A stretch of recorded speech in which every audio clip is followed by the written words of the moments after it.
What's up? What's up? What's up? What's up? What's up? Shout out to all of the subscribers. Shout out to all of the new supporters, man. We gonna do a little bit of content, man. What's the end game? What's It's a lot going on right now with this Charlie Kirk, man. It's like a heavy topic right now. It's a lot of people talking about this Charlie Kirk stuff. Um, I wasn't really familiar with Charlie Kirk at all, right? I may have seen some clips with him or whatever. So I've been just kind of just going through clips or whatever, man. But right here, we got something.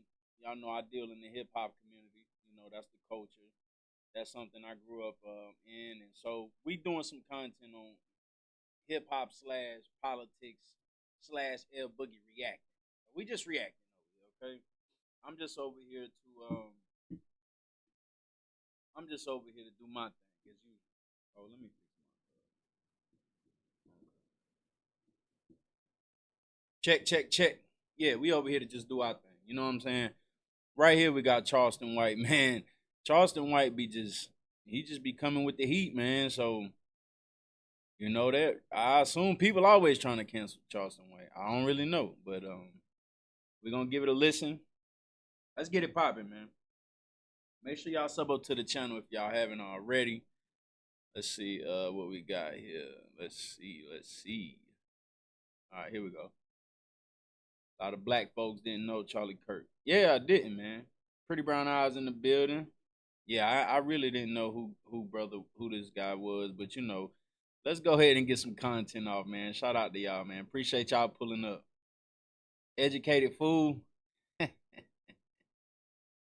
Hey, man, some things I pay attention to with him. Susan Sago in the building, because yes, what I do know understand about him at this point is that he just want to make his money, right? So the fact that he's making money reacting and acting the way he does, I don't think he'll ever slow up on that. Appreciate all the support in the chat. Let's go. Let me know if y'all can hear this. When I'm fucking trolling the niggers about their dead babies and dead mammies, you don't say shit. So what do you mean fucking why? I'm a fucking comedian. I get to fuck with anybody. Satire comedy is what we call it. Fuckers. How you gonna take that away from me? So Charlie's no exemption. Don't you fuckers joke about fentanyl Floyd? He's no different than a fucking fentanyl Floyd. Floyd. Yo, we gotta stop it right there. Cause they the ones helping these politicians make laws against us. It's a lot of those right now, right? It's a lot of black people getting paid to confuse the masses. But if black people fall for it, then that's once again, maybe our people just not on the same agenda, man. We gotta get on the same page with shit. We ain't all gotta think and be the same people, but we gotta get on the same agenda with stuff. But that right there, definitely, that one right there, I like that. Hey, when Floyd was taken out, boy, people was on their shit. You know what I'm saying? People was running it. Oh, he's a junkie. He this, etc., etc. Hey, not the chickens coming home to roost per se. You know what I'm saying? But hey, you know, our people don't know this guy, right? And maybe we don't know him for certain reasons. You know, me and my one of my associates, one of my brothers, we were having a conversation about what he stood for. So one of my guys is like, "Yo, he a bigot." You know what I mean? He works in the Trump administration. Okay, I'll check out Stephen Miller. Hopefully y'all can hear me. Check, check, check. Let me bring this closer. I got one of them dynamic mics, so I gotta. That's why y'all always see it like this, because it's not gonna let me. I'll be yelling the whole time, basically. All right, yeah. The chickens have come home to roost, but what's the end game though? Like, yeah, we understand it's political. It's a political.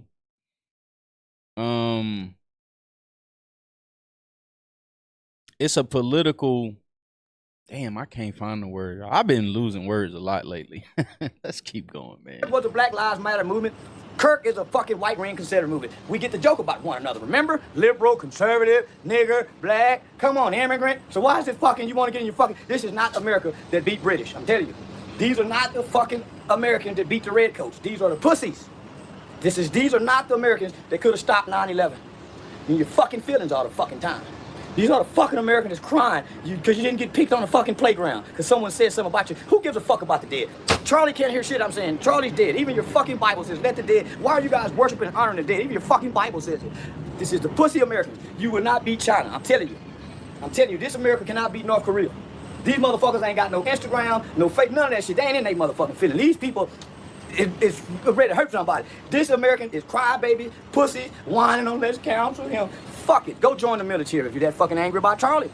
Make your children go fucking join the military. Matter of fact, go stop rap music.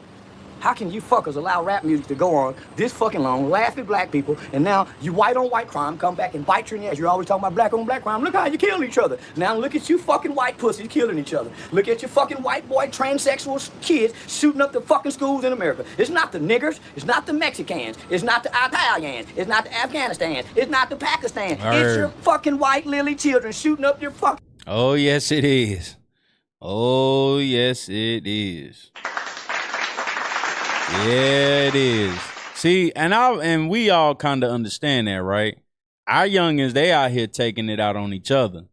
But them other cultures, oh, they out here taking it out on anybody that get in their way. Anybody that they feel that offends and goes against that American dream and what America should stand for, oh, yeah, they going to get you. And some of them do be cowards, like the guy that just did that to those kids in that school.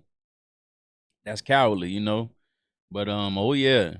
And so when it's their people, and I'll be over here talking about that too, like even with the Vlad shit, like, oh yeah, when it's their people, they don't want you to talk about that. When it's our people, it's fair game. It's open season on our folks. But when it's they folks, boy, oh no. You know, they take heavy offense to that shit, boy, for real. In schools and you're crying about guns. It's you fucking white people problem that's doing these fucking mad shit. It ain't other than the DC snipers.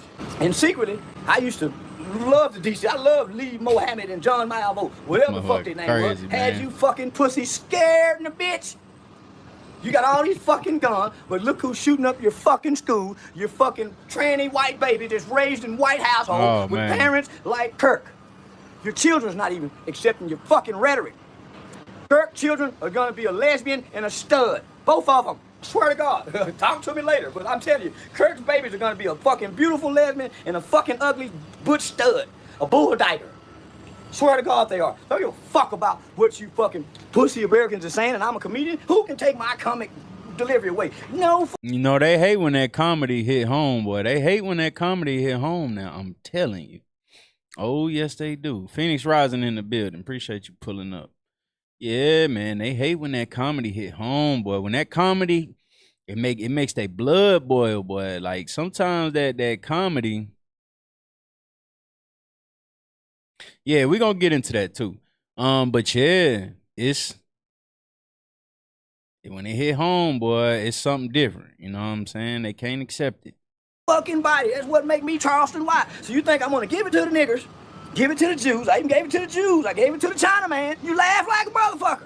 Now I'm looking at a cracker, pink toe whitey, and say, hey, it's your turn. You thought I was gonna leave you fuckers off limit because I wear a MAGA hat? I don't wear a fucking MAGA hat because of Trump. I wear a MAGA hat because I remember when we can fuck and didn't have to wear condoms. There's no such thing as a fucking condom. That's when America was great, when you can fuck with no rubbers. Only motherfucker had AIDS was a white boy named Mark White. That's the face of HIV, not niggas. That's when America was great. When the white man was the face of HIV, he was a little white boy. And he got mistreated by white people. Mean motherfucker white people. Mistreated every goddamn body. Mean motherfucker. Now somebody get to pick on the bully. Now the bully's is crying. It's not fair. What about his family? What about George Floyd's family? Motherfucker, his daughter had nothing to do with him fentanyl overdosing. But you guys make fun of his family. So fuck you. And your lily white babies too. They got shot up at them schools. Y'all don't care when the niggas get shot up. It's for gangbanging. They shouldn't be over there. Who's shooting up your fucking schools, white people? White people. Who's shooting up people like Kirk? White people. So fuck it, you over here looking at me. They are slapping them across the Just slapping them. For real. People are mad because I'm saying something. Hey, we need to stay out of white folk business. That's white on white crime. We don't care about that shit. Fuck them. Don't y'all share the same fucking sentiment every time the news come on, white America? Fuck you and your pussies. And your asses too, with handcuffs on and super glue on your lips. You law enforcement loving motherfuckers. The police can't even catch it. And they can catch a nigga. They can catch a nigga anytime a nigga pow pow. Now they can't catch this motherfucker. Yeah, maybe our people should be sick and tired of, certain ways. And I think people don't understand, but like this shit was, it was definitely created the way that it was. And our people definitely was getting their ass kicked around. And they laughed it off. They still talk shit about it to this day. But when it's our people, boy. I mean, when it's their people, excuse me. America's Constitution explicitly forbids racial discrimination. Our government ordered people to do it anyway. People were denied jobs and denied promotions. Kids were shut out of universities based on the color of their skin rather than their ability. You don't say shit when I say it to Companies were denied federal contracts because their owners didn't look a certain way. People who didn't discriminate enough in hiring could be sued by the government. Every company in America lived in fear of their government deciding to target them for offenses against DEI. Trump has ordered DEI to be torn down, but I want him to tear it down faster. I want every university told that they're losing all federal dollars immediately if they don't stop racial discrimination. I want the Department of Justice to start auditing every federal. Some people be subbing up just to talk crap. Let's see here. Contractor to find DEI and shut off contracts immediately wherever we find it. This is a kind of cancer that cannot be phased out. It must be ripped out from the core. Even though America's Constitution explicitly. All right, let me go into this right here. This is Bro Sanchez TV. Hopefully it's all good to run it. And we're going to listen to this real quick. Shout out to Bro Sanchez TV, man. If you don't know who Charlie Kirk is, he is a conservative speaker. He's a YouTuber, but he's a political personality who played a big role in getting Trump. Boy, YouTubers be getting tired. Maybe it's dangerous being a YouTuber, boy. I don't know. This shit starting to sound a little spooky. In office. He is far right. If you want to know his philosophy, it would be what's called far right. And one thing that I think we can learn about Charlie Kirk's death, and let me just say this, by the way. Rest in peace to Charlie Kirk. I'm not a person that is going to ever celebrate the death of someone for speaking their mind, even if I disagree with them. And I honestly feel like Charlie Kirk was not a saint, right? I'm not going to come and fake in front like a lot of people. The guy was no saint. In my opinion, Charlie Kirk represents the problem in America. He's part of the problem in America as far as dividing the nation with these radical ideologies against certain groups. I think he was a very tormented man. Now, he was a family man, but I think he was a very evil man. You know, I don't celebrate the death of even an evil man who died in this manner for the simple fact that all of us got the right to speak our mind. We live in the land of the free. We're supposed to be able to talk and be as radical as we want. But we don't. But we can't, though, right? You know? So when you see it going a certain way and you're not able to talk about certain subjects, or you're not able to, make your attempts to change those policies and that, just change the parameters of what's going on in your city, your state. People always say, hey, you can start at the city levels and stuff like that. But for some reason, even when you get there, it just seems like they've got but so much leash, basically. Americans, we are the standard to tell the world we are such a civilized, upscale country that we can have radical opposing viewpoints and we can debate about it. We can intellectually talk about it. We're not barbarians, we're Americans. But that's not true. We're barbarians. Come on now. But what we can learn from Charlie Kirk's death is going to blow you guys away. Me coming from a military perspective, a law enforcement perspective. But let me give my little intro here, just kind of stick my foot in the water before I dive in. People, we don't want to celebrate the death of nobody. No, we don't. You see, I can sit here and say I don't even think that Charlie Kirk is a person I would look up to or want to have dinner with. I think he's an enemy of America. I think Trump is. I think Elon is too. But this ain't about Trump and Elon. This is about Charlie Kirk. And one thing I want to say about Charlie Kirk, I don't gotta lie about how I feel about a person just because they passed away. Okay, you can call me whatever you want to call me, as long as you still call me that when I pass away too. Don't be fake with it now. Otherwise, you was just saying it for clout. I really feel this way about a far-right individual. Well, you know, we got them people too, man. They just gonna, I forgot what those people called too, but basically those are your people that, you know, just do things because it's hot at the moment. You know what I mean? So they're gonna find some type of way to find empathy well, we can have empathy, but we can't be sympathetic about it. Basically, we shouldn't have to be sympathetic about a man losing his life, especially if we didn't even have those same type of beliefs. But you know, I was unfamiliar with the guy, but just to hear some of his talking points and how he conducts himself or whatever, then yeah, of course, you know, CX in the building. What it do? Individuals like Charlie Kirk. When I say he's part of the problem in America, I don't feel like good riddance. I don't. I feel like it's an opportunity that's wasted because I like to explore the mindset of people like Charlie Kirk and put their evil philosophies on trial. I'm not intellectually scared to stand up and speak intellectually. And even though I may have passionate feelings, I'm not a barbarian. And one thing I want to point out right now, what we can learn from Charlie Kirk's death, because I don't want to keep you guys waiting for this big moment. I'm going to double down on this point throughout the stream. That was a stabbing in North Carolina. From a her name is so hard to pronounce, Irina. Let's say from the beautiful European woman, right? She was Ukrainian to be specific. And let's just say her name was Irina. I know how it's spelt, but I'm not sure exactly how they pronounce it in Ukraine, but it was spelled Irina. And that's how I pronounce it. I know I may be butchering it, but rest in peace to this young woman. Beautiful young woman, innocent young woman, a perfect example of the kind of Americans that I think, you know what I'm saying, should be, we owe the words protect and serve to people like Irina. She's not here. Oh, wow. This is crazy. So to my great fellow Americans. We even got this now. This is coming off of the press. You know, Trump blaming the left once again for something that happened with Charlie Kirk, the assassination of Charlie Kirk. So he's just been going like, yeah, the left is the reason for all of this, you know. To my great fellow Americans, I am filled with grief and anger at the heinous assassination of Charlie Kirk on a college campus in Utah. This is a dark moment for America. Charlie Kirk traveled the nation, joyfully engaging with everyone interested in good faith debate. Those on the radical left have compared wonderful Americans like Charlie to Nazis and the world's worst mass murderers and criminals.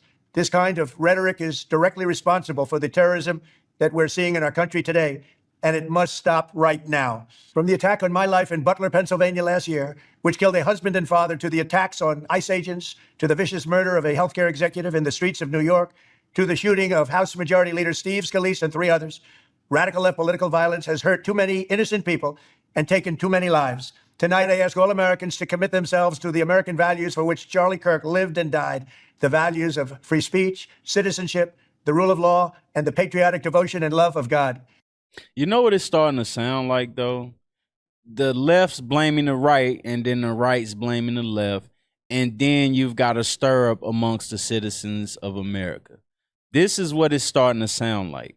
It's starting to sound like they've had this as a plan from the beginning. Hey, man, we got 60 people watching.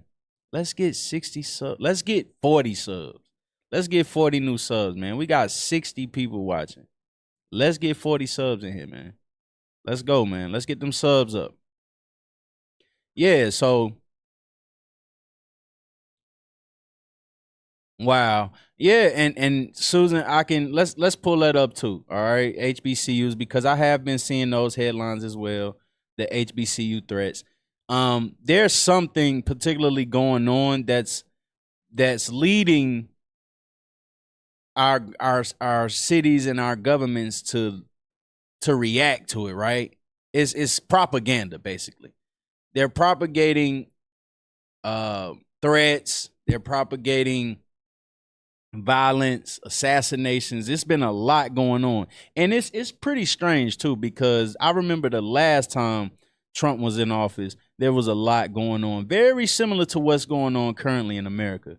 And it seems as if he's handling it the same way, or he's even taking it a step further, and now he's going into these black communities, you know, with the threats of handling people a certain way.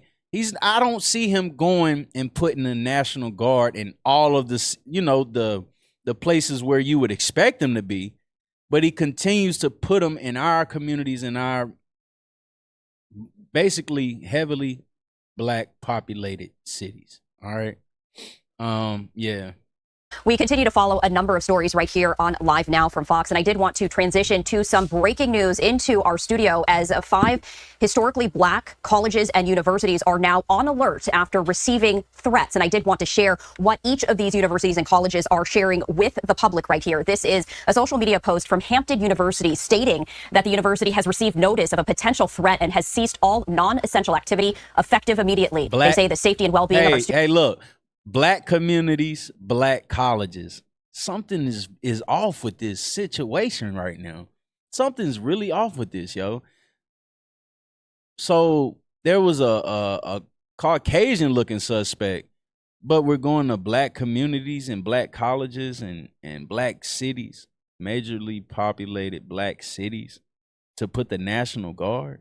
They said they're on their way to Memphis. You know, I got that pulled up too. We're gonna roll that clip too. But something's not right. Something's not adding up, which once again is starting to look like it's propagated. Yo, we got 100 people watching. Let's get 50 subs, man. Students, faculty, staff, and visitors remain our highest priority. All campus activities and classes are... We ain't gonna slow down over here on the content. We got 108 in the chat, or 108 viewers watching right now. Let's get 50 subs, man. Are canceled today and tomorrow to include all athletic events and activities, and campus community is encouraged to conduct any meetings and remotely. So we are continuing to follow this. We also have a number of other tweets that I did want to share with you. This from Southern University and A&M College stating that this university also has received a potential threat to campus safety and is on lockdown. They say that the lockdown applies. You said, well, I tend to disagree because although they are loony and serial unalivers, we have gone overboard. Well, yeah, we have, but we're not out here assassinating political. We're not out here assassinating political activists. Basically, we're doing it to ourselves, as it usually looks in our communities. We're not doing it to ourselves. I mean, we're not doing it to our counterparts. Basically, we're doing it to our communities, which of course should be cleaned up. Most definitely. We should be cleaning up our communities. We should be taking notes of what's taking place in our communities. And, of course, talk to the young people, make our attempts to the youth to make sure that they're changing their lives. You know, it's hard to look at it from that standpoint, but I'm also going to go back into the other clip because I'll show you exactly why I'm saying what I'm saying.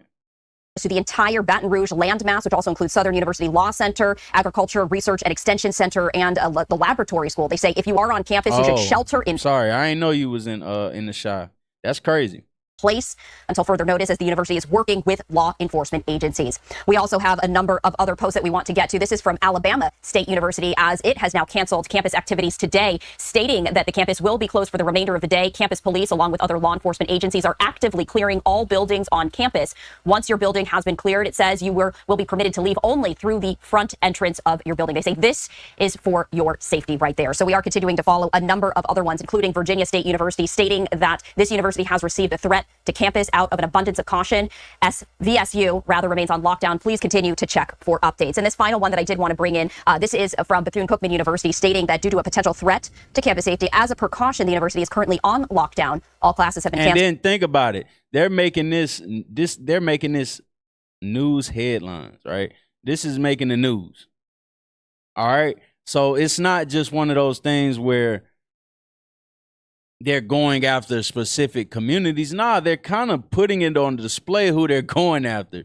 They're going to heavily populated black communities and now HBCUs. Go figure. Come on, man.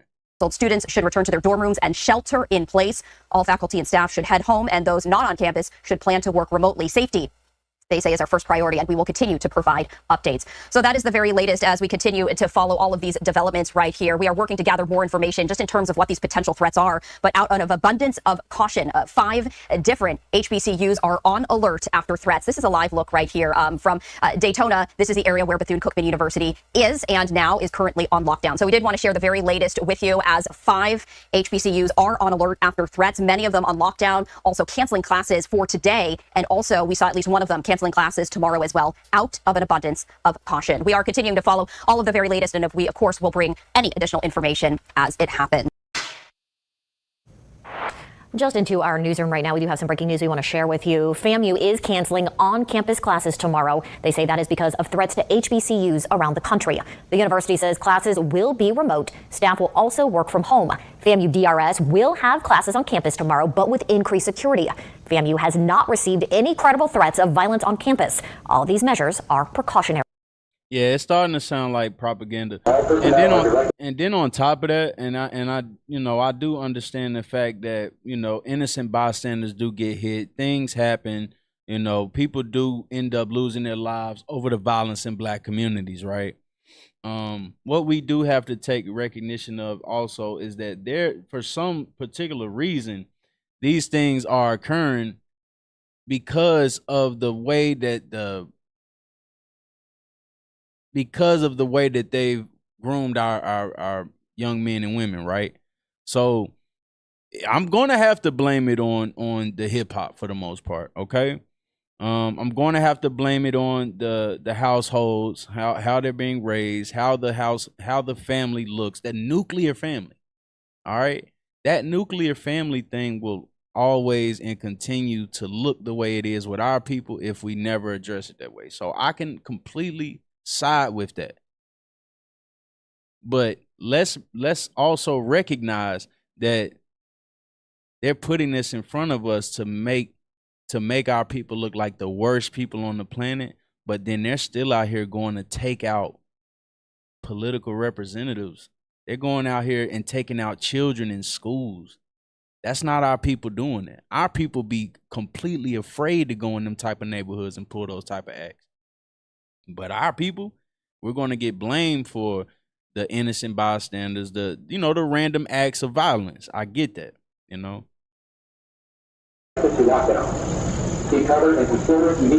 Alarms ringing at the U.S. Naval Academy in Maryland, alerting the base to shelter in place. A source telling NBC News a former midshipman who'd been thrown out of the academy made anonymous threats on social media from his home, but used an online address that made it look like the danger was coming from within the base. The source also telling NBC News a midshipman had been shot during the shelter in place after mistaking a member of law enforcement for a threat and hitting him with a training weapon. Hours earlier in Washington, D.C., Capitol Police responding to a bomb threat at the DNC headquarters. No explosives were found.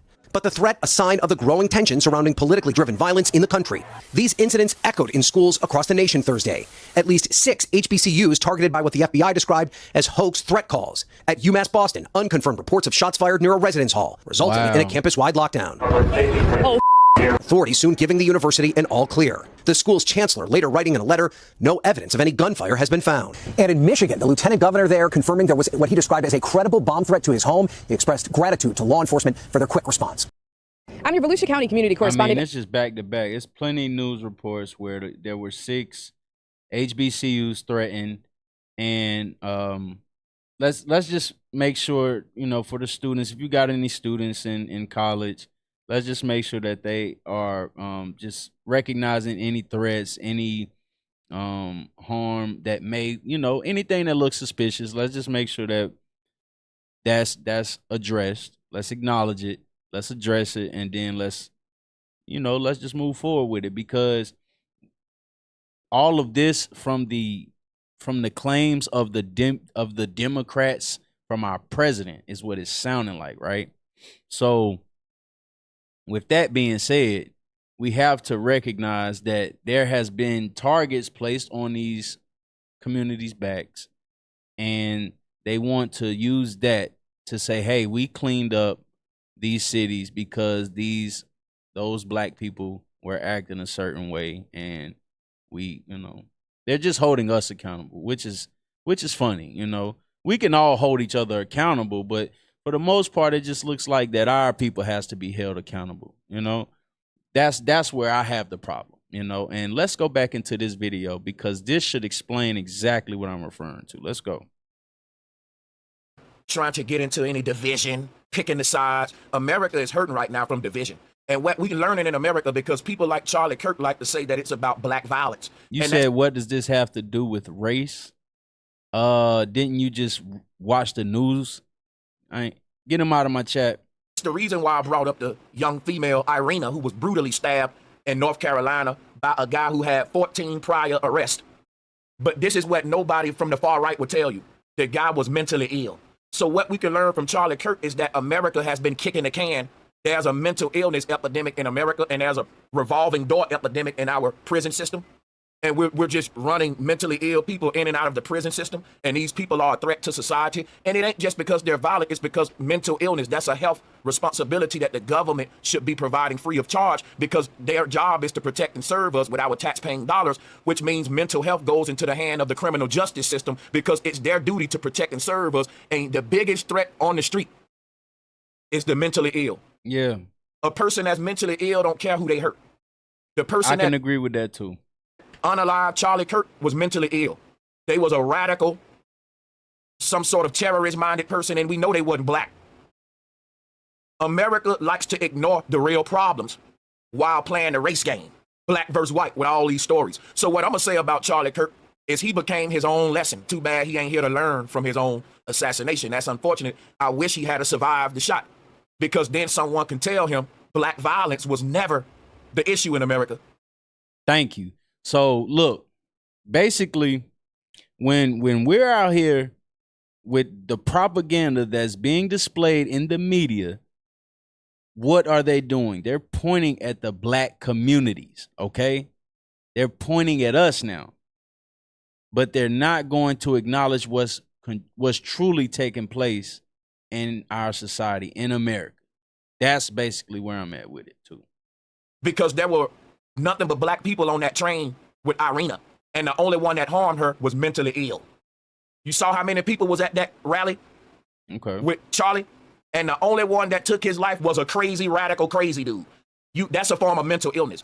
Well, Sanchez, they was a sniper. They had military stuff. Yeah, they probably shell shocked. They probably some radical patriot from the liberal side. We don't know, but we know there's a degree of psychological illness in America that America don't want to deal with. This is coming back to hurt the people that's in the big positions that dropped the ball. Now they're being hurt by the same threat they ignore. They ignore because the stabbing that happened in North Carolina was America's opportunity to talk about mental illness, but they turned it into black versus white.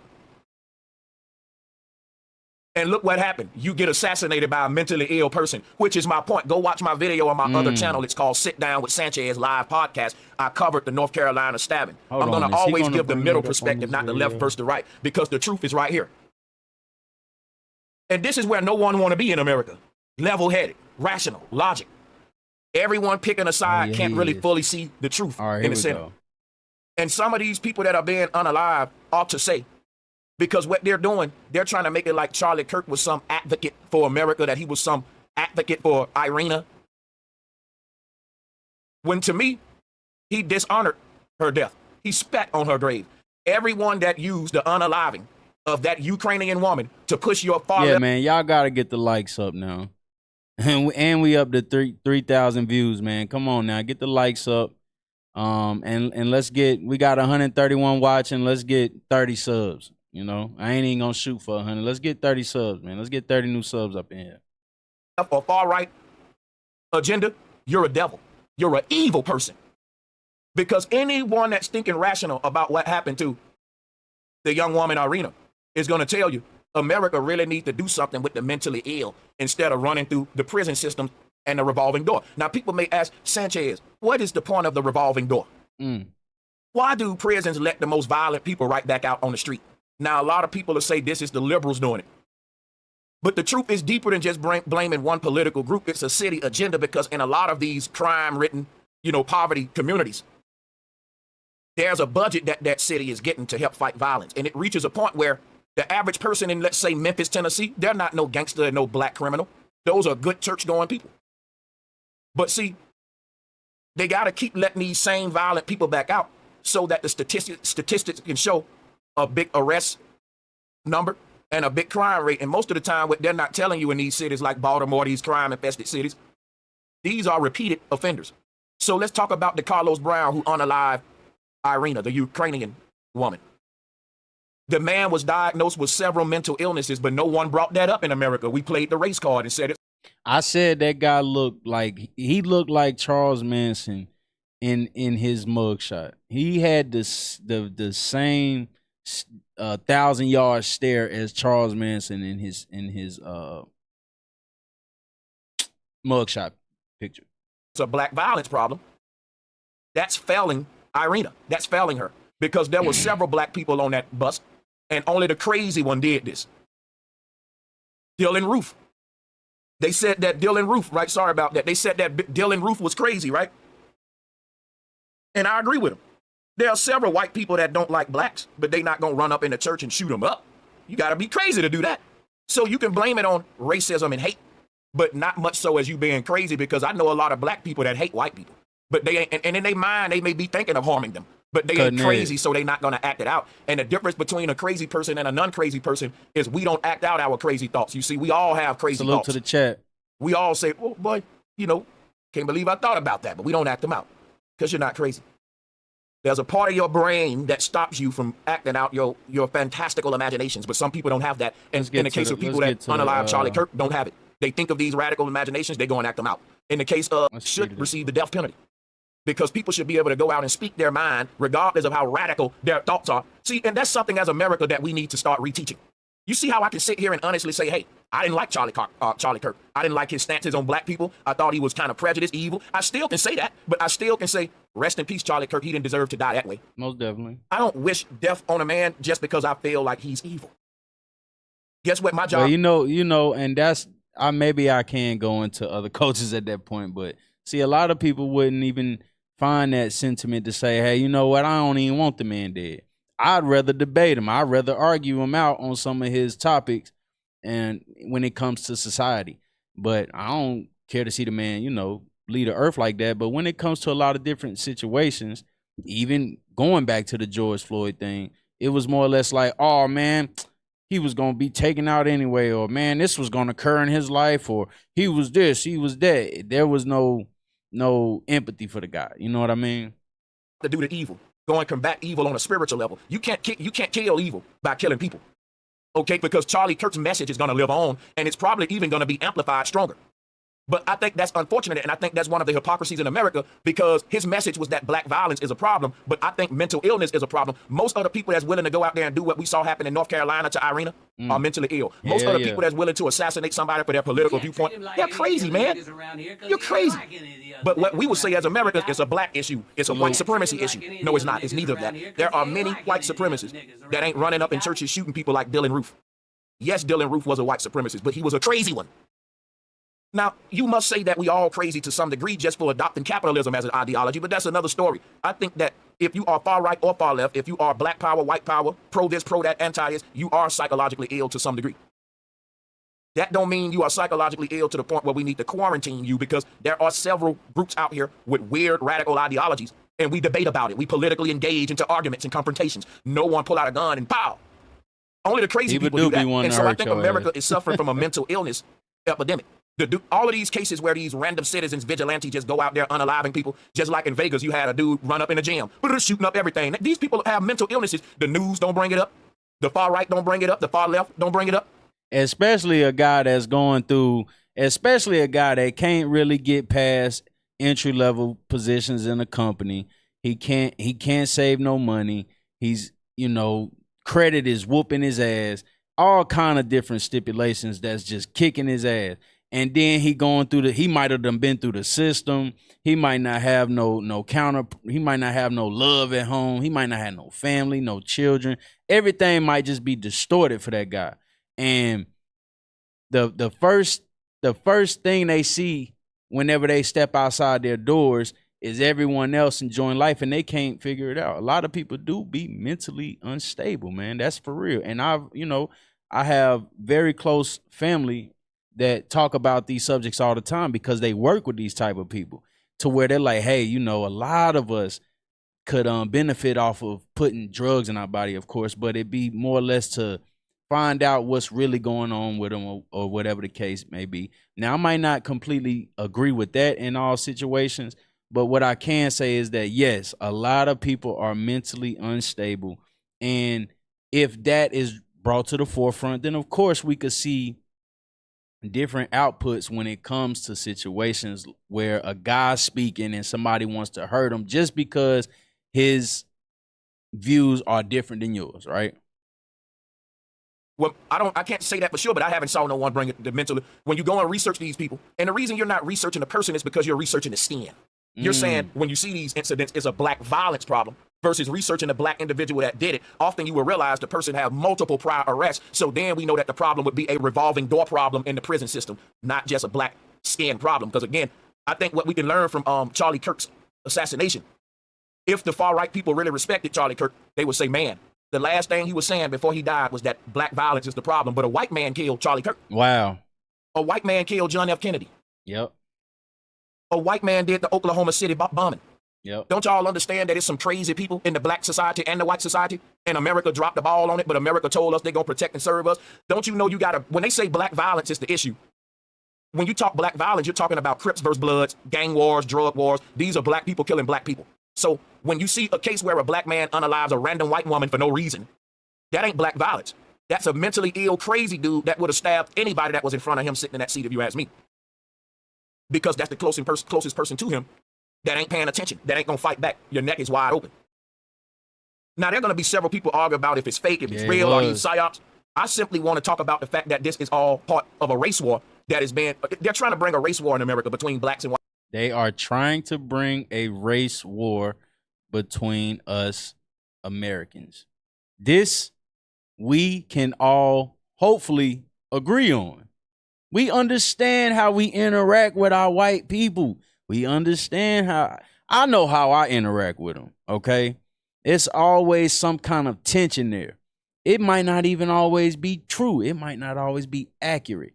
But from so much propaganda, from all of the things that has been placed in front of us to go off of, we look at those people and say, man, that motherfucker don't like me. Excuse my language. Or, man, it'd be a whole lot of different conversation, right? You know, and you can hear it in the music, you can see it on TV, the movies. It's so many different places. It's not like it doesn't exist. It's just that when things like this happen with Charlie Kirk, who gets blamed? That's when you should take a step back and just realize what's going on. Right. And this is a Zionist agenda. I'll give you my receipts. Here is Israel Cohen.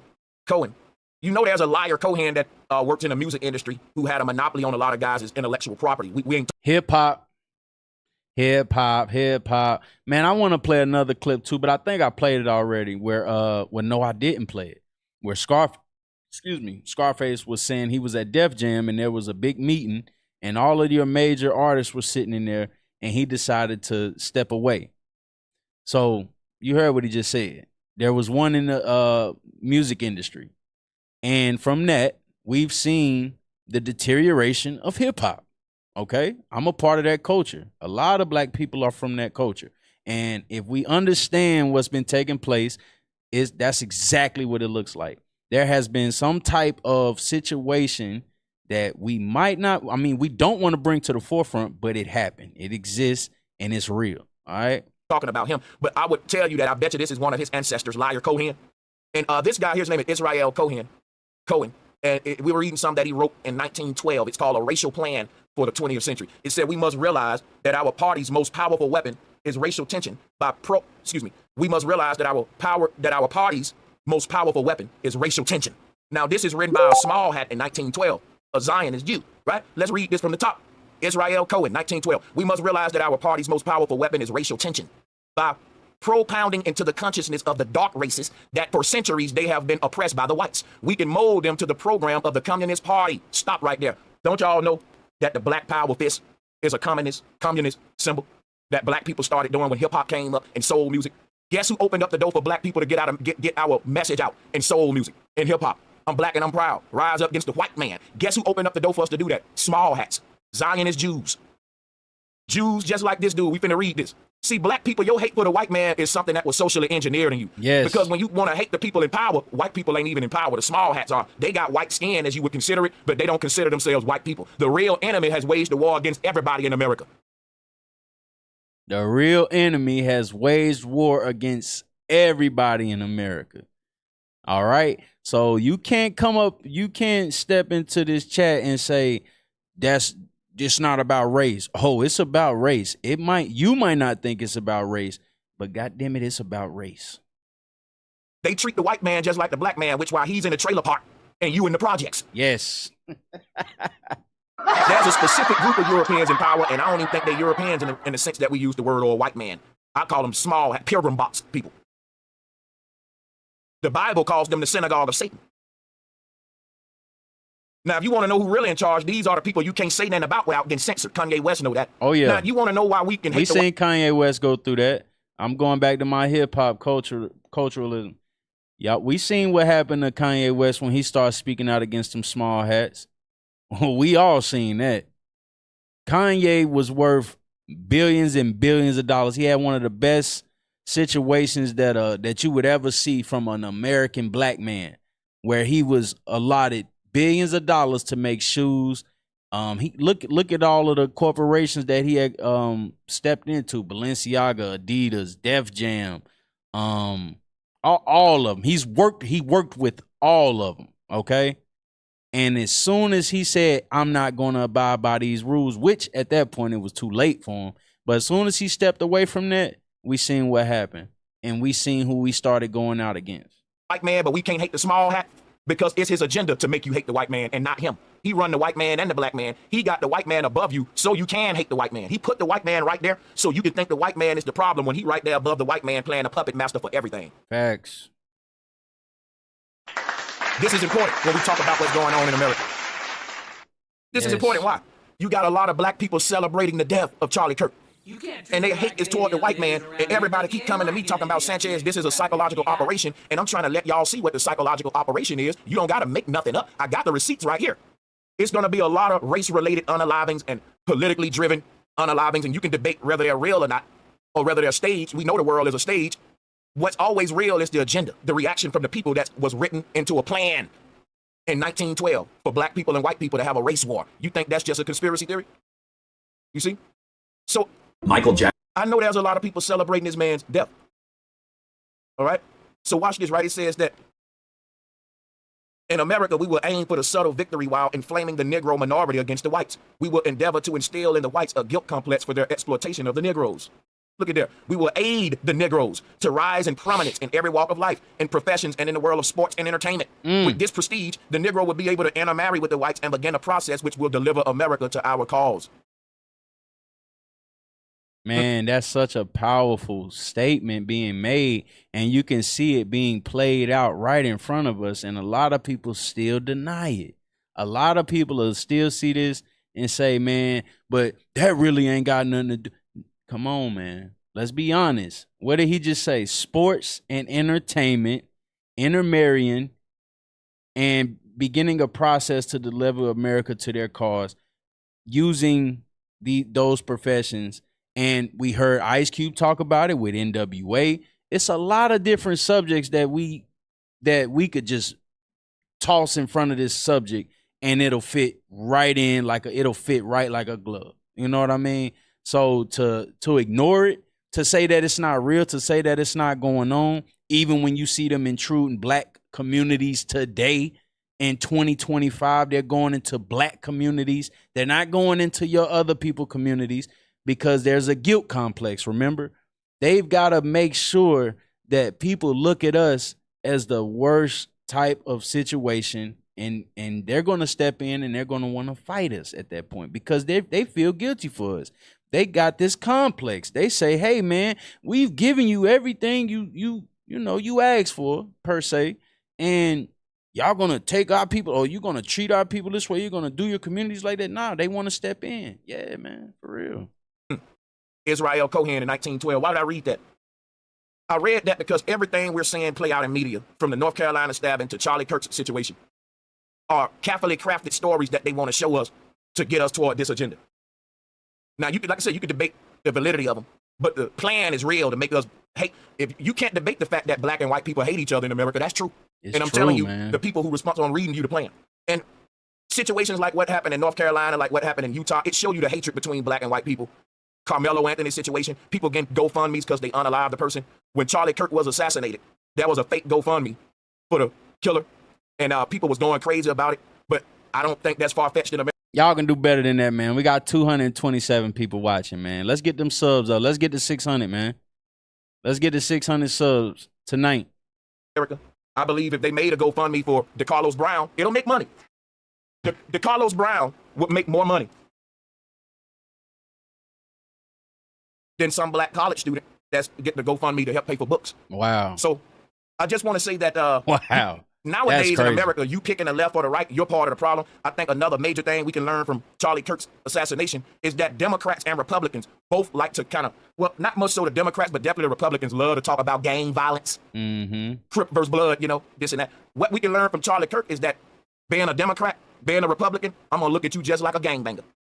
If you wear the red, you wear the blue, both sides got dead homies. Both sides got crazy killers in their gang that'll go kill the other side for saying something that the rival gang is against. You got the red, which is the conservatives. You got the blue, which is the liberal. And what we're learning from Charlie Kirk, what we're learning from Trump, what we're learning from JFK, and you can name any more presidents or situations like this, is that participating in American politics is asking me to join a gang. I don't want a gangbang. So I'm going to be honest to y'all. Charlie Kirk was a gangbanger in my eyes. You may not like what I'm saying, but gangbangers die all the time. No one cares in America because they choose the red or the blue. They got their differences and they killing each other for it. I see politicians the same way. You just gangbangers. You die all the time, man. You get assassinated for this stuff. You banging your colors. It's deep how America as a whole, as a society, is a greater reflection of what we condemn in the inner cities. Most definitely. Let that sink in. So it's just a cleaner version of gang violence. The red and the blue is a cleaner version of gang violence when it comes to politics. And that's real. You know what I'm saying? And to not want to admit that it's a head scratcher, okay? It's like you just don't want to believe it. You know, you can put it right in front of people, but they have been manipulated, they've been toyed with, they became this social project for so long that they even embedded in their children. We're continuously doing that in our generations, generation after generation after generation. Our people all feel, think, and look the same. We dress a certain way, we act a certain way, we conduct ourselves a certain way against certain people, and then we want to deny all of the things that's been placed right in front of us, where they tell you, hey, we have used you as a project. I've heard them say it before. You know, this guy right here, Bro Sanchez TV. Shout out to Bro Sanchez TV too. I always, I'm very familiar with his content, and I continue to just, listen, because a lot of those things that I've already understood and felt, I can get it from him, and a lot of the sources he's already got in front of him, just like he just did the Cohen guy.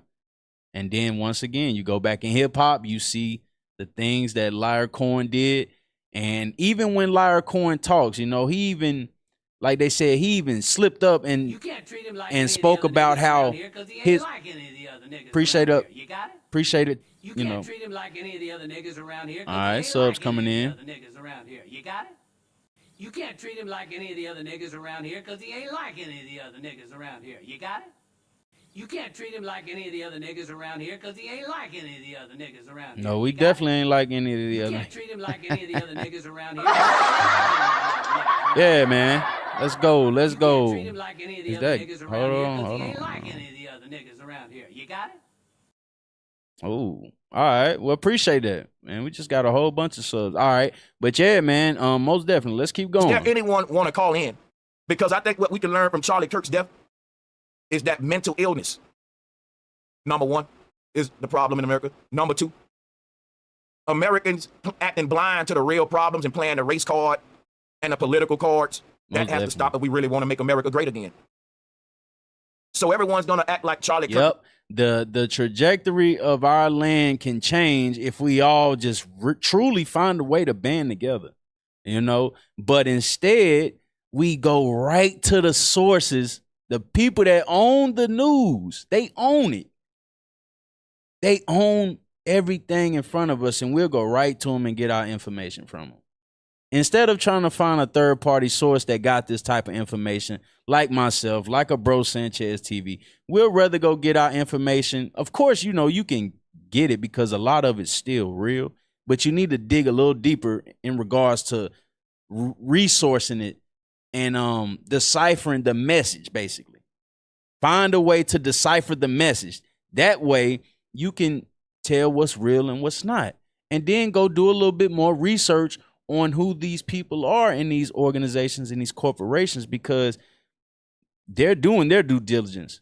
But our people, we just want to keep going to get our information from these sources that's not beneficial to none of us.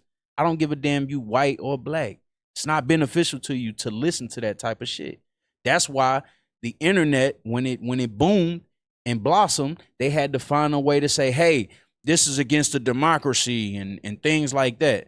Because they already understood that once we start speaking to each other and elaborating on what's going on around us, we could be able to decipher the bullshit that's in front of us. Was some martyr for good when he was just a gangbanger. And gangbangers die all the time, man. Casualties of war. That's what those gangbangers do. They shoot at each other. These liberals and conservatives try to make us act like they're so above the streets and the hood. Sorry. They got the answers to clean up America, but when they're gangbangers as well. You know what I'm saying? Most definitely. That's what we learning. You might not like my take, guys, but this is just my take. I say if a child grow up in America and they decide to be part of the left or the right, at that moment, I got to let them know, just like joining a game, you ought to know what you're getting into. Neither side got the answer for the people. These groups are just in it to enrich themselves on behalf of the people, just like gang members in a community who acting like they care about the people by giving them turkeys while selling them dope. Man, most definitely. And then on top of that, like they said, man, protect your vote. Hold that vote, man. Stop giving that vote away. So I'm starting to learn a little bit more, about politics or whatever. You have right now some of the hardest communists in the Democratic Party. Word. Yeah, man. I can only imagine, Yeah, but once again, those people have been placed there for a reason. It's one bird, two wings, left, right. Let's not act like it's two different goddamn birds. It's the same bird, okay? Let's stop acting like we got an eagle and a hawk. No, we got one hawk. We got one eagle. You know what I mean? We got to get rid of the whole political standpoint, because that's what's making us fight against each other. We can't be fighting and then expecting things to change.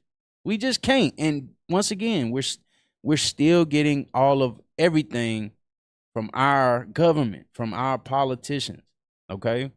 And then on top of that, they're even, I forgot what I was about to say right there. Let's go.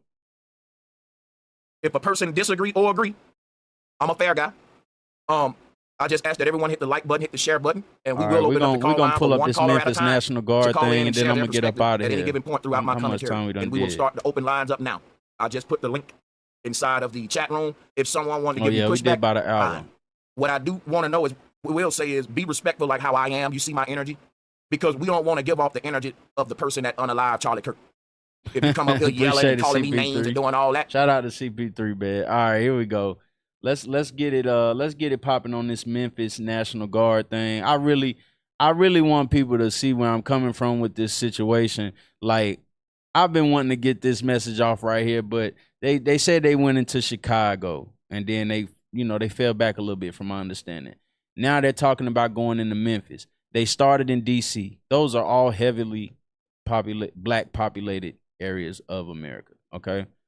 So it says, as President Trump and Governor Lee Way sending National Guard troops to Memphis, I want to go on record. This is both unnecessary and wasteful.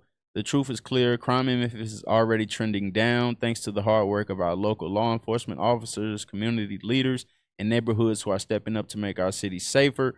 Bringing in federal troops doesn't solve the root cause of crime. It doesn't put food on the table, create good paying jobs, expand mental health services, or give kids safe places to learn and grow. What it does do is divert taxpayer dollars into a show of force that is out of step with the real needs of Tennesseans. Yep. So at this point, what do you expect, man? What do you expect? J.B. Smiley Jr. I'm a native of this great city. Hate has no place in Memphis, not from an out-of-touch president, an absent governor, or from troops sent to occupy street. For weeks, Donald Trump has tried to scare America by sending soldiers into cities. He claims it's about crime. We know better. Occupations don't make us safer. Appreciate they that, lock us Leonard. inside, isolate us from our neighbors, and strain our... Hey, man, just sub up, and continue to tune in to the content, man. We're going to keep doing this over here. Like I said, we in the hip-hop, and we definitely, getting into the realms of politics. Not too heavy into that, because I understand that hip-hop is completely political, and that's where I like to address it from, because I'm familiar with how the culture looks and what it stands for. So that's where I'm able to elaborate on whatever I'm seeing in America. All right. economy and keep us living in fear. That's not safety. That's intimidation. For the record, I do not and will not support Donald Trump or anyone else sending the National Guard into Memphis. The Guard is not trained for community safety, and their presence will only instill fear. Our city does not need occupation. What we need is opportunity. Safety does not come from troops on corners. Safety comes from good-paying jobs, strong schools, and real investment in our neighborhood. That's how you build hope. That's how you build safety. I've never been afraid to stand with my people and push back against the state. I did it when we fought to put gun referendum on the ballot, and I'm doing the same here. Memphis does not need troops occupying our neighborhoods. We need leaders fighting for real solutions. Because the truth is, they will eventually leave. And when they do, what happens then? The problems will still be here unless we address the root causes with vision and investment, not fear and intimidation. And if they try to send the National Guard here, I'll be standing where I've always stood, with the people. Our streets, in our churches, in our neighborhoods, making sure Memphis will not be silent. We will not be threatened. We will not be intimidated. No troops in Memphis, because we deserve better. Yeah, of course we do, man. Shout out to that brother right there. So that was J.B. Smiley Jr. I was trying to find the clip. Let's see. To bring in the National Guard is long overdue. The youngins, they getting outrageous and ridiculous. And then they want to put out, bro, get off the goddamn screen. Yo, we need them bad. They need to hurry up and call. He's smiling while saying that, man. Dude, back up, man. Back your ass up. One Memphian told us the decision to bring in the National Guard is long overdue. The youngins, they getting outrageous and ridiculous. Yo, we need them bad. They need to hurry up and call. One Memphian told us the decision to bring in the National... Man. Yeah, man, it's pretty devastating to see, man.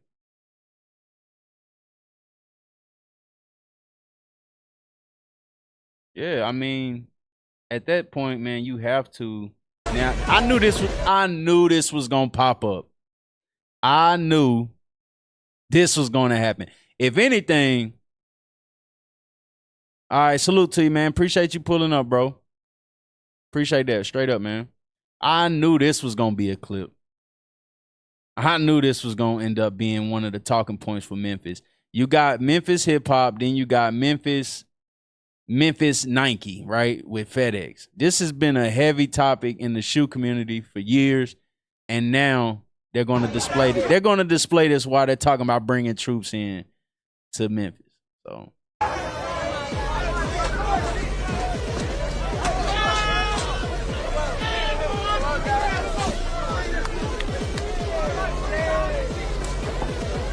If y'all don't know, Nike has a headquarters in Memphis.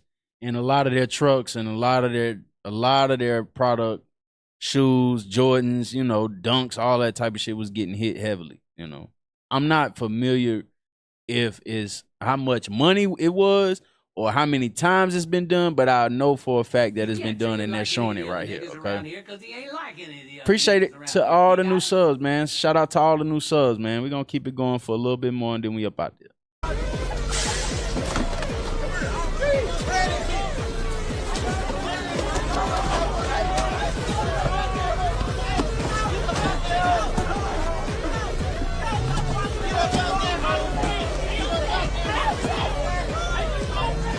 And Susan, I do remember that being the case in Chicago years ago. Like you just said, the National Guard was in Chicago, and you said your mom said you could hear a chinks pass gas in Italy. Wow. That means that those people understood if we don't go in the house, they're going to come take our asses out.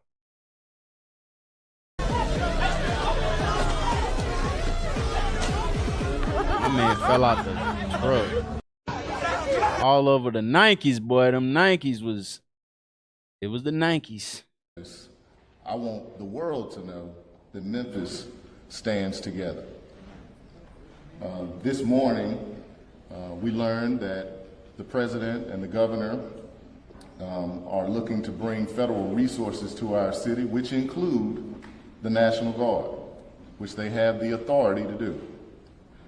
I want to be clear, I did not ask for the National Guard, and I don't think it's the way to drive down crime. However, that decision has been made. And as the eyes of the— I spoke about this subject earlier, you know, because yes, of course, if the military comes into our neighborhoods, into our communities, they're going to wipe it out if they start with the bloodshed. Like, shout out to a content creator. His name is G Money, and he's a former military. He said they're going to cut off the supplies. That's a military. That's a form of war. They're going to make sure that nothing comes in and out of that city. So just for that to be displayed in our own cities, right? You know, it just helps you to understand that you will be defeated. Basically, it's unfortunate. You can't go against your government at that point. You start fighting them, you will never see the light of day again. They're going to make sure that they get all of the women and the children up out of there, like he said, and they're going to make sure that they suffocate those men up out of there, okay? And then add to that, you got to rebuild it at that point because they're going to destroy it, you know?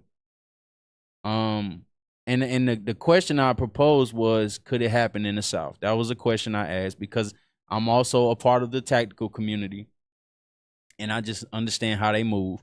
And he said, hey, man, look, they'll get it done, basically. So we understand that they'll get it done in our cities and in our states. They have the means. They have the artillery. They got the technology. We wouldn't see it coming, basically. You know, so they would be essentially wiping our people out, all right? Okay, I think this is the one right here. Maybe I'll be the first to say it right now again. We're going to Memphis. Memphis is— that's the next city. Deeply troubled. And the mayor is happy. He's a Democrat mayor. The mayor is happy. And the governor, Tennessee, the governor is happy. Deeply troubled. We're going to fix that just like we did Washington.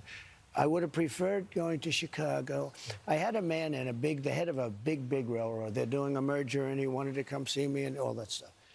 And I asked him, because, you know, it's one of the largest train companies, maybe the largest, so you can figure out who it is, okay, Union Pacific. And he was in my office, and he started off 45 years ago with the railroad. It's such a great story. Sir, I'm a railroader. That's the kind of guy that should ride it, you know, as opposed to a Wall Street guy that destroys the railroad, but he's good financially, right? And he was a very impressive guy. And I said, so what do you think? Where should we go next as a city? Because we're going to go 1, 2, 3, and then we'll do a few at a time. But we'll do a few at a time. Now, if he just continues to hit black major, man, this shit is crazy. This is some bullshit. I ain't even gonna lie, man. Straighten out the crime in these cities. He said, sir, Memphis would be good because he's on the board of FedEx. He said, when I walk 1 block to my hotel, they won't allow me to do it. They put me in an armored vehicle with bulletproof glass to take me 1 block. He said, it's so terrible. I said, let me ask you a question. So we're going to Memphis. I'm just announcing that now, and we'll straighten that out. National Guard? The National Guard and anybody else we need. And by the way, we'll bring in the military, too, if we need it. But gonna bring in the military. Foreign and domestic, man. Wow. Well, I guess maybe we'll just have to stay tuned, and we're gonna have to, you know, just stay tuned, man. Okay, breaking news, everybody. President Donald Trump is federalizing Washington, D.C., and honestly, it is well overdue. Washington, D.C. is more dangerous than Islamabad, Bogota, Mexico City. Our nation's capital should be one of the safest cities in America, and instead, it is not. It's time to roll in the tanks. It's time to federalize it, bring in the military, take. They don't never want to bring in the programs. They don't never want to bring in better paying jobs. They don't want to rehabilitate the men and the women that have been destroyed by poverty. They don't want to bring those things in, but they want to bring in the military. That should tell you everything you need to know, people. All right. I got to get up out of here, man. I think I'm over my limit at this point. I got to get back to doing my thing. I really, truly appreciate all the supporters today that we got. And, of course, all of the continued support that we've been getting over here. Make sure to hit the like button, sub up to the channel. We got 200 people watching. Let's get to 600. And this will be, this will be a great live for me, At the end of the day, make sure that you hug your loved ones, tell them you love them. Make sure that you, be there for your family and be there for your people. Try to teach them something great about of just being, a great person in society, and try to teach them that the propaganda and the things that's being placed in front of them is just it's been created in order to destroy and be destructive to our societies in America. Hug your loved ones. Make sure you let them know that you love them, man, because tomorrow's never promised. It's your boy L Boogie Reacts, man. Until next time, we up out of here. Let's get it. Yeah. We out, man. Salute to y'all. Straight up.